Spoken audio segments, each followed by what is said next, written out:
தமிழ் சினிமாவில் மாஸ் படங்களை கொடுத்துதான் சூப்பர் ஸ்டார் என்ற அந்தஸ்தை பெற வேண்டும் என்பது கிடையாது. ஏதாவது ஒரு வகையில் மக்களை என்டர்டெயின்மெண்ட் செய்தாலே போதும்.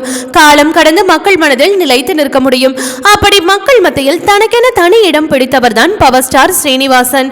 இவருக்கு தற்போது உடல்நிலை சரியில்லாமல் கிண்டி அரசு மருத்துவமனையில் அனுமதிக்கப்பட்டிருக்கிறார். அவருக்கு சிறுநீரக கோளாறு ஏற்பட்டிருப்பதாகவும் அது அடுத்த கட்ட லெவலுக்கு போகாமல் இருப்பதற்காகவும் மருத்துவர்கள் தேவையான சிகிச்சையை கொடுத்து வருகின்றனர். சமீப காலமாக மயக்கம், உடல் சோர்வு இவற்றால் பாதிக்கப்பட்டு வந்த பவர் ஸ்டார் பரிசோதனைக்காக மருத்துவமனைக்கு வந்தாராம். அப்போது அவரை பரிசோதித்த மருத்துவர்கள் சிறுநீரக கோளாறு ஏற்பட்டிருப்பதாக தெரிவித்துள்ளனர். ஸ்கேன், இசிஜி மற்றும் கிட்னி டெஸ்ட் எடுத்திருப்பதாகவும் பவர் ஸ்டார் தெரிவித்தார்.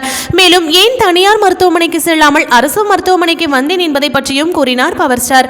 அதாவது மருத்துவமனையில் தனியார், அரசு என்று பார்க்காம எங்கு சிகிச்சை நன்றாக இருக்கிறதோ அங்கு பார்த்தால் போதும்.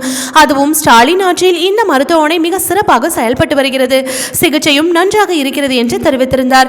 மேலும் இடையில் பண கஷ்டம், நம்பிக்கை துரோகம், ஏமாற்றம் இவற்றால் என் வாழ்க்கையே போனது. இதனால் என் உடம்பை கவனிக்காமல் விட்டுவிட்டேன். அதனால் வந்த விளைவுதான் இப்பொழுது மருத்துவமனையில் உட்கார்ந்திருக்கிறேன் என்று பவர் ஸ்டார் கூறினார். ஒரு காலத்தில் அவருடைய படங்கள் ரிலீஸ் என்றால் அவருக்கான ரசிகர்கள் கூட்டம் ஆரவாரத்துடன் இருப்பார்கள். அவரிடம் நலம் விசாரித்தாலே கையில் பணத்தை வீசுவார் பவர் ஸ்டார்.